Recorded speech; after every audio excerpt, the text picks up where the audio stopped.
Continuamos en nuestro último bloque de Punto por Punto.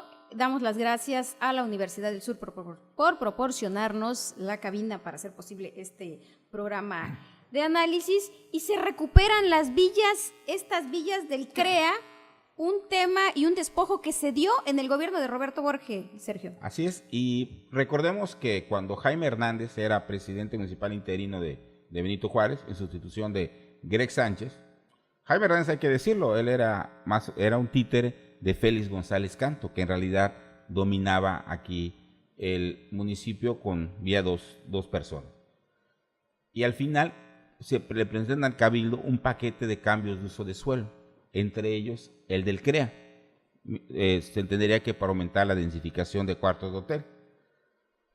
Un regidor, Ricardo Velasco, da a conocer la lista de estos cambios de uso de suelo y el asunto se para porque era un asunto escandaloso, porque se trataba de unas villas que utilizaban los jóvenes de pocos recursos, claro, que venían a Cancún, que no podían pagar una habitación de hotel, y ahí de alguna manera obtenían cómo estar en Cancún a la orilla del mar, en la arena, y era casi un aspecto pues de aquel México que era poco más equilibrado.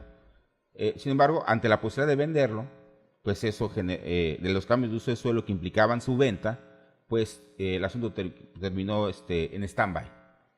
Y ahí las villas se volvieron otro de los lunares negros de la zona hotelera, otra obra en abandono, hasta que un día los propietarios de la Marina Chachic, colindante a estas villas, denunciaron pues el intento del comprador de estas villas de despojarlo de la parte que le corresponde a él. Y resulta que sale el nombre de Ricardo Vega Serrador, que es un empresario gasolinero que se le vincula a Félix González Canto. Y luego se descubre dentro de este litigio que la venta la hizo Roberto Borge, y la hizo también por debajo de su valor, y luego se descubre que además Paul Carrillo, en un trámite que se hace en el ayuntamiento, termina dándole también unas hectáreas más a este grupo. Sí. Entonces, aquí se determinó pues que era, evidentemente, en este despojo de dos particulares, en este pleito entre dos particulares, se descubre otra de las grandes tramas de corrupción de Beto Borge y Félix González. Sí, ahí el tema, bueno, esa es la historia del tema, no es una recuperación del tema todavía, se le da la posesión al gobierno de nuevo. El trámite sigue, la lucha jurídica sigue, aunque ya hay gente como la senadora Luz María Beristán que ya hizo un evento casi para... Ese es un paréntesis, ¿no? Eso es parte así de la comisión involuntaria de algunos políticos, que ella sale a decir que ella lo recuperó. Cuando ella hizo una marcha, cuando vio que el asunto estaba perdido, pero nomás para buscar protagonismo político. Y hoy está pagando publicidad en Facebook para decir que ella recuperó el predio. Y ahí quiero hacer ese hincapié de por qué se logra la posesión.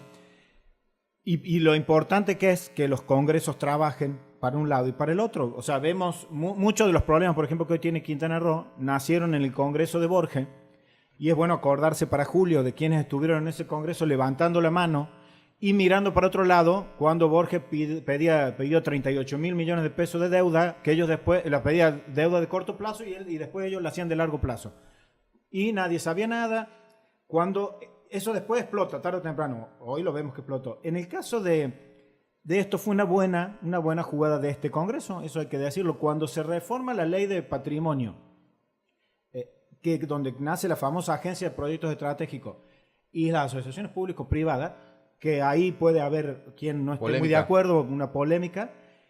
Al tiempo se dan cuenta ellos y hacen una reforma que pasó inadvertida de un solo artículo, fue en noviembre del año pasado, de un artículo en donde le dan a la GEPRO, a la Agencia de Proyectos Estratégicos, esa facultad de ir a litigar terrenos, pero donde puede lograr la posesión de los terrenos, si aún en medio de un proceso jurídico administrativo, si hay indicios ciertos de que fue mal vendido o hay algún trámite fraudulento. Eso es un artículo que acá tengo el dato, no traje los lentes, lo cual va a hacer la tarea casi imposible, pero es uno de los artículos de la ley de patrimonio que fue el 19 de noviembre, el día que se cambia ese pequeño artículo, se le cambia un párrafo nada más a la ley para adicionarle eso, que es lo que hoy permite que en el medio de un trámite que es claramente fraudulento, porque son valores que están 3, 4 veces por debajo del valor de mercado como se vendió, y como ya hay una historia de esto en el caso de Borges que es constante, es una constante de un fraude que hizo él, ¿no? Por eso Fraude está preso. tras fraude. Entonces es fácil de vincular que era una forma de actuar.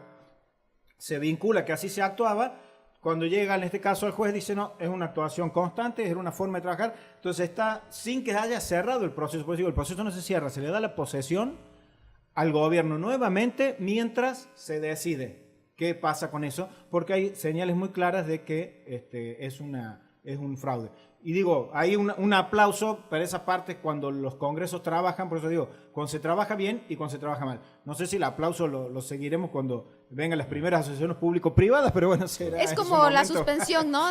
Claro, del hecho, pero que así. se lo da en Claro. este caso al que es el que porque normalmente en los casos estos, el que tiene la posesión dice, bueno, pruébenme que fue fraudulento y recién después vemos cuando se los devuelvo. En este caso es al revés, es como que se revirtiera la prueba. Ahora, la posesión la retoma quien fue el damnificado, en este caso porque es el Estado, la retoma y es ahora él que tiene que probar de que eso fue legal, lo cual va a ser absolutamente imposible suyo, ¿no? por los Claro, precios, ¿no? claro, que se pagaron. Y ahora, inmediatamente se desató una polémica que es el destino de esta infraestructura. Y como la recupera de alguna manera la agencia que está para hacer negocios, pues podría significar que termine vendido a otras personas, o también está la exigencia de que sea rescatado y sea como rescatar, que sea un proyecto social, ya sea que vuelva como a ser lo que era. Claro. O incluso una teleescuela No, que alguna vez se mencionó. No eches a sal, veces Sergio, la no segunda eches parte. sal. Creo que dos cosas. El primero que es el artículo 106, ya pude ver. Cuando se trata del artículo 106. El segundo punto, creo que políticamente, más allá de lo que significa la Agencia de Proyectos Estratégicos y lo que quiere hacer y todo lo demás, hay puntos, van a tener que hacer los equilibrios entre lo que es políticamente viable y lo que es económicamente viable. O sea, Quintana Roo es un lugar que para hacer negocios hay en todos lados. Me parece que sería un error hacerlo en el CREA, que es un símbolo de la corrupción, de todo lo que sucedió ahí, incluso porque desde el abandono fue un proyecto ya de corrupción, ¿no? La forma en que se abandonó. Se abandonó adrede, a ¿no? propósito. Imagínate el mensaje, Entonces, lo recupero y lo vuelvo a claro, vender. y lo vuelvo a vender, no Claro. no creo que pasaría por eso. Sería para no digo a lo mejor otras villas juveniles, porque quizás ya no sea tampoco muy rentable, no sé, no lo sé, pero algo que sea para la gente, ¿no? Que tenga un sentido social, porque si no... Son aproximadamente 9,000 metros cuadrados y según el gobierno, cada metro cuadrado vale $4,000. $4,000. $4,000. Entonces, Es mucho. Sí, es tentador, ¿no? entonces ahí queda. Así es. Pues hemos llegado al final de Punto por Punto. Gracias por acompañarnos. Nos vemos en una próxima emisión.